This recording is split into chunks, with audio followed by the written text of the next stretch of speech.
Now everybody's going ape shit on the tariffs right now. I had a great talk with one of my friends last night. I want to play this clip and just talk about why I still think that the tariffs are more likely a good idea than a bad idea. Yeah, I'm the average American right here at this table because you guys are talking and I don't really understand what it is that you guys are saying. Like seriously, I don't get it. The only thing that a lot of people who have families, who carpool, who go to and from the work, who live in the suburbs, who live in the cities, they're just wondering when things are going to get bad.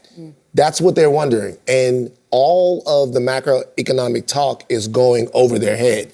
And honestly, I feel for them. I feel for them because it doesn't seem like anyone is talking directly to them. They're talking to the markets, they're talking to each other, they're talking to the financial system, but no one's telling somebody, hey, at the end of this summer, when you need to buy school supplies for your kids to go back to school when it's backpack time, like that money will be there and those prices will be stable. The average American doesn't really know about trade imbalance or doesn't really ain't really tapped in to why you would do tariffs or raise tariffs on one country. Maybe they are, but I don't think the average person is, in my opinion. Now, I think we're a country, we're a little spoiled, and we just want things to be we want to feel good and just we want things to be stable. Stability is good, but the problem is that there's an underbelly of an issue. When you talk about manufacturing and trade imbalances, these are things that have happened over a long period of time. These aren't things that happened just under Joe Biden. These are things that happened. This is stuff has been coming for the past 20 years, namely with China. Because we had it today from Jerome Powell, chair of the Fed.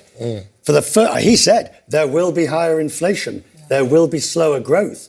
So the real sadness tonight is the people at home who are looking to retire.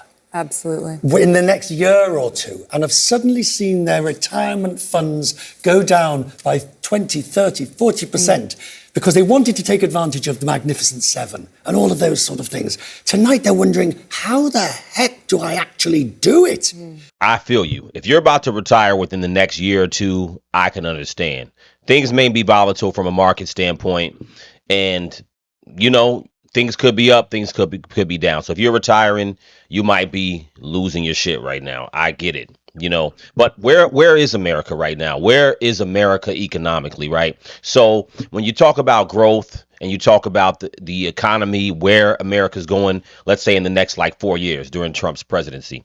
Now, we already know, we all agreed that we have a $2 trillion deficit. We do know we have a very high deficit.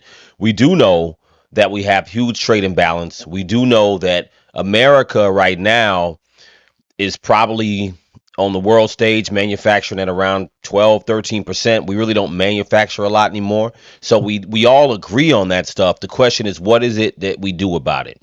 So I think that, talking to people who are vehemently against Trump, a lot of people have an issue with the timing. Why is he doing this? Is the worst timing. And people have an issue with how he's doing it.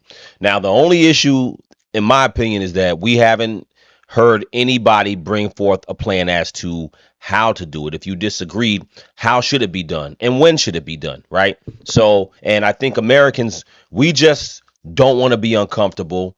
And you already have a lot of people who don't like Donald Trump really don't like Donald Trump. So there's nothing you can do about it. But I don't think this whole thing is about Donald Trump. I think it's about Van Lathan said it best. I think that they're not talking to the average American, and the average American, I don't think, really understands where America's at and the looming danger of kind of where we're at as far as the trade imbalances. Like I said, if you're talking about tariffs, how do you deal with these things? So we have some looming issues, right? We have decrease in manufacturing. We have pending AI, and the increase of AI, not pending, but the increasing of AI and how many jobs it's going to take away, which it is what it is. There's opportunities in AI, and there's also dangers for people who are not keeping up and who are not going to be valuable in the marketplace. So that's a whole nother story. But I think that America has real issues in the next 15 to 20 years. Where will America be in the next 15 to 20 years? China already has the largest army, largest navy. They are strengthened militarily around a lot of places around the world. They're setting up themselves to be a lot stronger. So, at the end of the day, China is a threat, if you look at the fact that we feel like we're automatically the most powerful country, and it just is always going to be that way. And that's just not the truth. Real life economics, to your point. You're right. The sort of nonsense that we can all go on about. Oh, it's not nonsense. Well, I'm it just saying. But it's totally true, because you're making a really important point. There is not some kind of 360 plan that has been articulated to America here. You know, Trump said, well, we're going to have to take a little pain. What does that mean? Who's taking the pain? The average working person will be taking the pain, because when inflation hits, those are the people that spend 60% of their take home in energy and food, fueling their cars. I mean, we're going to be in a very, very difficult situation. I find it insane that summer, we're all finally concerned about inflation. That was a word that really didn't exist for many years while Joe Biden was president. But I want to point out something. Last night, Richard, you took off your shoe. You said it's made in Vietnam. It's going to be 34% more expensive next year. Today, the Secretary General of Vietnam reached out to President Trump and said, we want to have zero tariffs for both countries, proving to some degree that this is a leverage play. What does that prove, Joe? It proves. What does that prove? Because at the end of the conversation, the president said, "Nice talking to you." And nothing about, we're going to have a deal, lower our tariffs. I'm going to tell you what it proves. He said, great conversation. Let's look historically. 1996, there was a member of Congress who stood on the floor looking at 2% tariffs we had on China, 35% tariffs they had on us. This woman demanded that we had reciprocal tariffs. You know who that was? Nancy Pelosi. 2008, same thing. A guy stood on the Senate floor lamenting. Reciprocal tariffs. I'm just saying, they lamented the loss of America's workers. Lowered its tariff barrier to 0. You know what we did? We raised our tariff barrier to 17%. Again, just going back.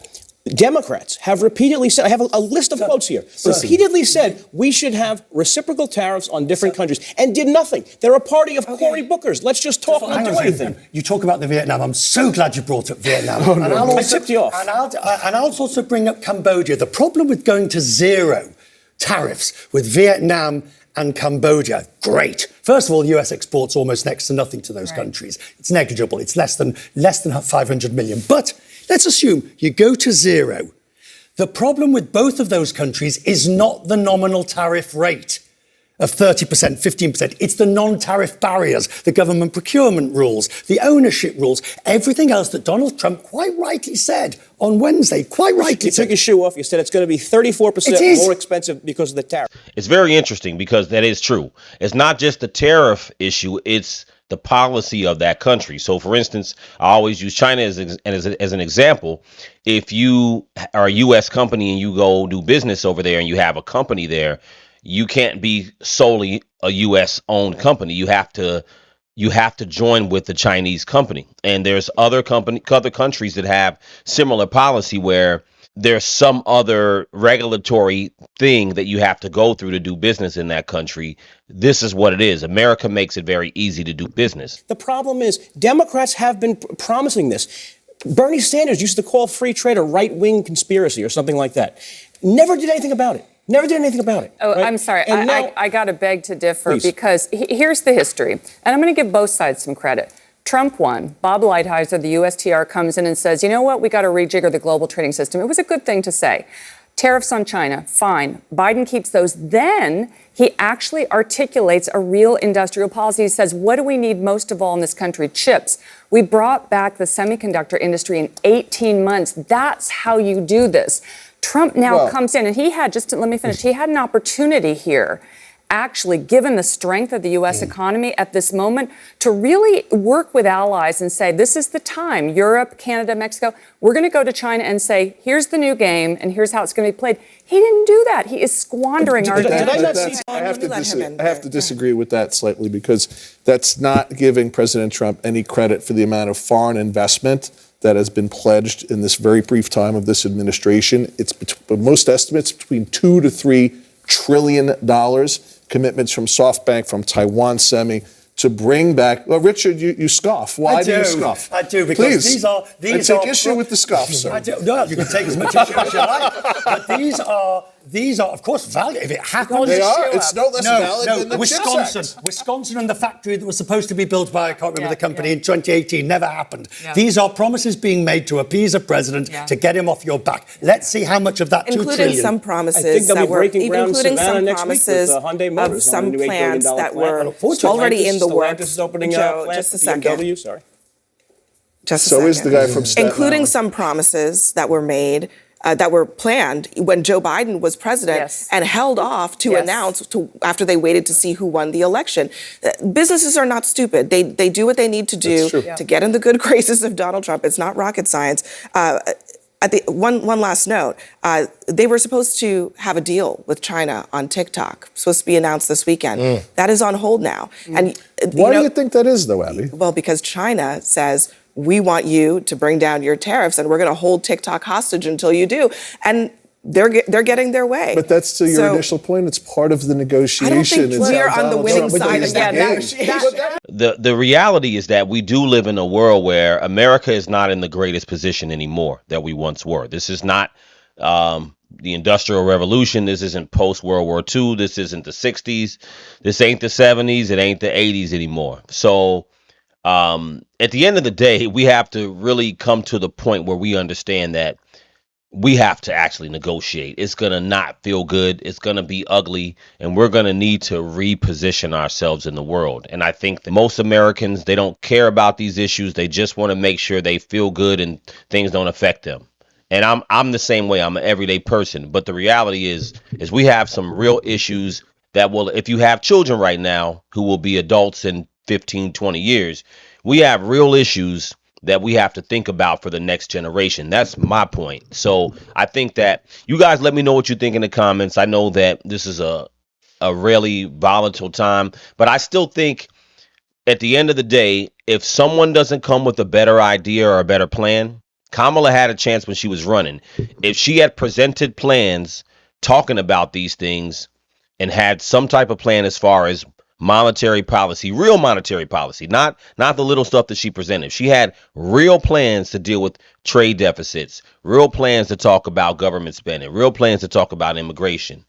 I think that she could have convinced people, but these are things that are real. And at the end of the day, they're dealing with it. So let me know what you think in the comments. Crucial Convo.